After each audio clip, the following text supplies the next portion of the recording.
Hello, welcome once again to another edition of the Coach's Corner program. I'm Jeff Ruth, along with Marion Harding head football coach C.J. Wessler. And C.J., the non-league games are over. League play actually starts tomorrow evening. We'll talk about the MOAC in just a little bit, but really a tough loss last week. Yeah, it was a tough loss. I thought the kids, played really hard. I felt like we challenged the kids to be physical, and I felt like we were the more physical team. I told the kids after the game, I feel like, we battled, and, other than the scoreboard, it kind of felt like a victory, but obviously we ran for over 200 yards. We did a good job of slowing down their quarterback and their offense. But we had a few turnovers. We had an interception. We had a fumble. So, in a tight game, those kind of things are going to hurt you. And then at the end, we mismanaged the time a little bit, which I told the kids that comes back on the coaches. So, really proud of the way the kids played. Obviously, not the ending that we wanted, but definitely something that we can build on. Yeah, and actually, last play of the game, you still had a chance to win it. Yeah, we threw it up into the end zone. We gave one of our guys a shot. He actually came down with the ball. They said he was out of the back of the end zone. So always tough to lose a game that way. But like I said, proud of the way the kids played and they battled and how physical we were. And it was good to be home, I'm sure, for the first time this year. Yeah, the kids were excited. We kind of had a normal game day routine where it wasn't rushed. Getting off the bus, getting ready. So. That was nice. Back on the road this week, but hopefully we can, carry some of that momentum with how we played. All right. When we come back, we'll take a look at some of the highlights against Lima Senior. We also have a player or two we'll talk to. We'll do that right after these words.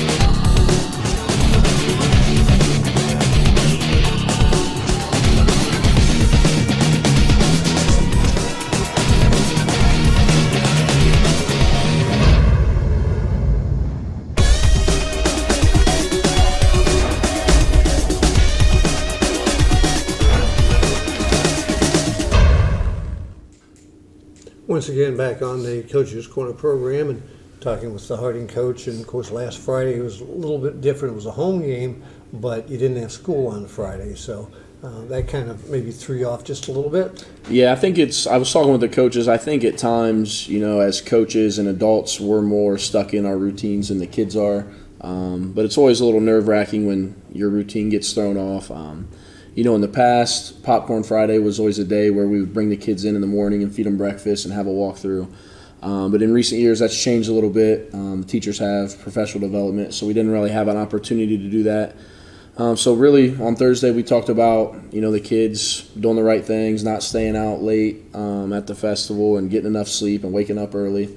And I think, as much as you worry about those kind of things, the kids showed up and they were ready to play. So I think that goes into, the kind of things that we're talking to the kids about and then buying in and doing what they're supposed to do. All right. Let's go ahead and take a look at some of the highlights from the game last week against Lima Senior.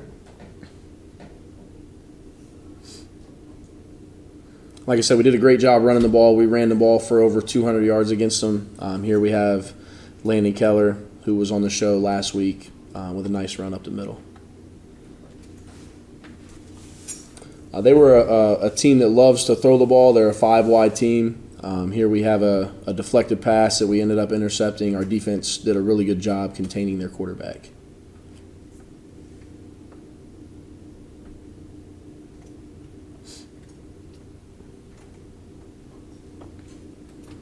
I think I talked a couple weeks ago about having a freshman quarterback and trying to find ways for him to be successful.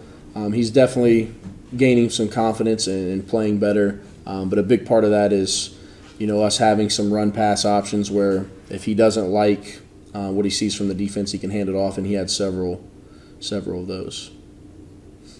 Here's a nice touchdown run by Maddox Simmers, a little bit of a wildcat. We put our tailback in at quarterback there.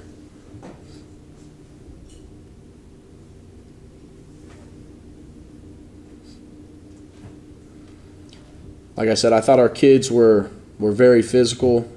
Played a great game defensively. We had several fourth down stops. We created a few turnovers. Very proud with how the kids played. You went for 2 after the touchdown. Is that something you're generally going to do, or will it? I guess the game dictate what you do. The game and score and kind of the situation will always dictate those kind of decisions. I mean, sometimes when you go into a game, you have a certain plan, but typically it's the flow of the game and the kind of situation that you're in that's going to determine that. Here's a great play towards the end of the game. It was a 4th down. Ray J made a great catch on the sideline to extend the drive and really give us a chance. We ended up getting, probably 10 or 15 more yards here on this drive before that final play where we caught the ball, but we were out of bounds. Yeah, you see it there, total yards, 2 of 8 on 3rd down. I know you'd like to improve on that.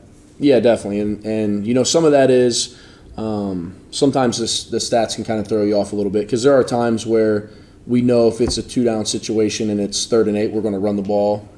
Not expecting to get, obviously you'd love to get all 8 yards, but knowing that if you get it to 4th and 1 or 4th and 2, you're going to go for it. So, but obviously we would love to convert as many 3rd downs as possible. Football's become a game of analytics, hasn't it? It has, and those are good to use, but at times when you're not in the mind of the coach, it could be thrown off a little. As somebody on the outside looking at the statistics, but when you know kind of what the plan is, it's easier to kind of dive in and see how well you're playing. All right. We'll come back. We have one of the players we're going to talk to, and we'll be back with JJ right after these words. Global logistics is the process of managing the flow of resources or goods between businesses and the consumers. In addition, global logistics analyzes the acquisition of goods, how the goods are stored, and the methods of transporting the goods within a supply chain. At Harding High School, we are proud to offer a 2-year class in the study of global logistics. In this class, students will receive an English credit for taking Logistics 1. They will also participate in multiple field trips, making connections through real-world projects with local businesses. These students will obtain Career Pathway Logistics certification, earning 12 credits for graduation. Students may also earn Lean Six Sigma certification, giving them a credentialed advantage in the job market. However, most importantly, logistics offers transferable life skills including communications, economic forecasting, workflow optimization, general management, and financial planning skills that will make them invaluable to any career they pursue. If you're interested in global logistics, don't hesitate. Talk to your guidance counselor or stop in to see Mr. Ellis in room 245 for more information. Back once again on our Coaches Corner program. This is the segment where we talk to 1 or 2 players, and JJ Starks joins me. JJ, sometimes there's 2 players, and then that means I kind of divide up the questions, but since you're the only player today, that means you get double the questions. So I got you. not too bad. Tell our viewers position or positions you play. I'm offensive tackle. I'm left tackle specifically, and I started defensive tackle too. All right, No, I didn't have you pegged as a safety or a cornerback. no, I'm not that fast. Football background, how long have you been playing football? I've been playing football since probably the 2nd grade, I think. I grew up inside the youth program and then played midget and then started to go through the school. So What team did you play for the midget program? the Dolphins. Okay. The Dolphins. All right. Yeah. Or no, it wasn't the Dolphins. It was the Lions. And I played Lions, with the okay. Dolphins. Talk a little bit about, and I remember last week talking with a couple of the guys, you've been around a few years to know there's been a lot of coaching changes. Yeah. Talk a little bit about, not only what the head coach brings, but a lot of the assistant coaches, because they have a lot of football experience as well. Just kind of talk a little bit about that whole change. Yeah, it's been a lot of the assistant coaches that came with our head coach now are a lot of people that I know from previous years of extracurriculars like wrestling, like Noah Thompson. I used to wrestle him in practice. Coach Lawrence, he's the strength and conditioning coach. I never knew him personally until he came, but I always used to see his videos on YouTube and Instagram about how to improve your speed and everything, and him working out with a lot of people. But they all bring a unique set of skills and different things that come together to make a big picture. So Last year, of course, the season, you won your first game, and then it kind of went downhill after that. I know, obviously, one of the goals, I'm sure, especially for the seniors this year, to not only improve on last year, but really, have a very respectable season. Yeah, this is my last year, so I got to make sure that we're not doing the same thing every single year, and especially with the new coaching staff and everything, it's not going to be the same as last year. Talk a little bit about offense. You mentioned defense or offensive tackle. Yeah. You got to protect that quarterback. Just kind of talk a little bit about what the role is on offense. I just got to make sure that I'm protecting our young quarterback. His name's Des Feliciano. He just came in from 8th grade, and he's a really improving and nice freshman. So I just got to make sure that I protect him, and I got to make sure that I'm the voice of the offensive line to make sure that everybody else knows to protect him too. Okay, so you're kind of the you're a guy that other players listen to. Yeah. You just kind of have I'm a that. captain, yeah. Yeah, you just kind of have that presence about you. Yeah. That when JJ talks, people listen. Something like that. Talk a little bit about the defense and what you do there.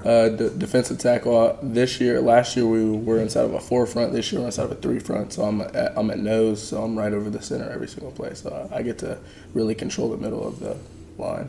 I know alignment last week was a spread team, throw the ball a lot. Would you rather go against a team like that where you pretty much know what they're going to do, or are you more comfortable playing against the run? I feel like I'm more comfortable against the run because, especially against Highland that we're about to go up against, they run a wing T offense. So, the guards are pulling and everything. So if I dominate the center, then the whole play is blown up. So. You mentioned wrestling. What other sports do you participate in? I used to do track, but wrestling's my second sport. I was a district qualifier last year for heavyweight, my first year doing it. So. Do you have a favorite? Football for sure. Okay. Senior, look into that crystal ball. What do you think you'll be doing this time next year? Any idea? I'm going to go to college for football, and business and marketing. So. All right, excellent. Yeah. You got some colleges looking at you? Yeah, I have a couple scholarship offers, yeah. Oh, excellent. Well, very good. Well, continued success the rest of the season, and I appreciate you being on. I appreciate you too. Thank you. Nice job, JJ. Thanks very much. We'll come back. JJ mentioned the Highland game tomorrow night. We'll preview the Highland game right after these words.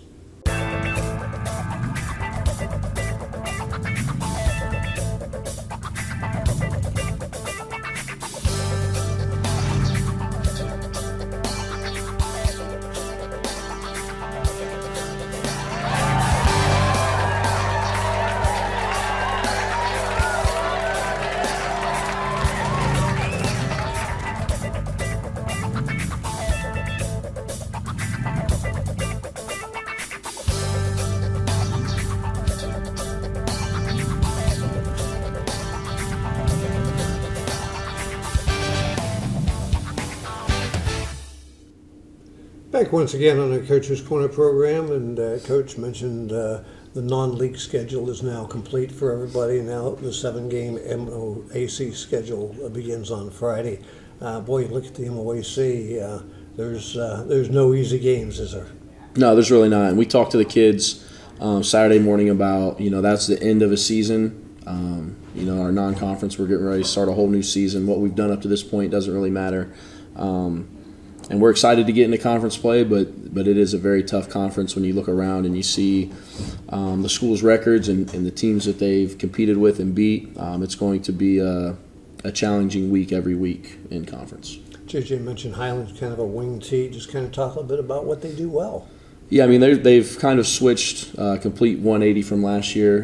The coach's son was the quarterback last year. He graduated. He was a pretty good player. They did a lot of spread stuff. Now, complete opposite. They're in the wing tee. They're running the ball. Their quarterback and their fullback are their guys. They're physical players. They're their best players. They have multiple years of experience. When you look at the numbers, I think each one of them has around 50 carries through 3 games, and the next closest kid is, I think, 8. So we have to really stop those 2 guys defensively.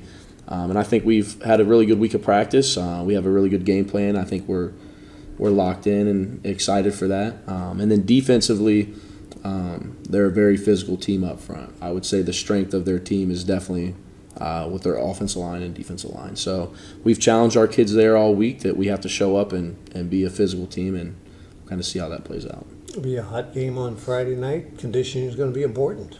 It definitely. It's been an odd year so far. It's been a very cool start to the season.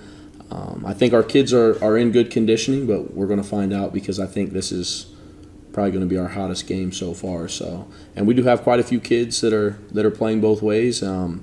So we're going to see if we've done what we needed to do up to this point. All right, hopefully 2-2 when we talk next week. Yep, that's the goal. 1-0 this week. That's what we tell the kids. All right. It's going to wrap it up for this edition of the Coach's Corner program. For Coach Wessler, I'm Jeff Ruth. Thanks for watching.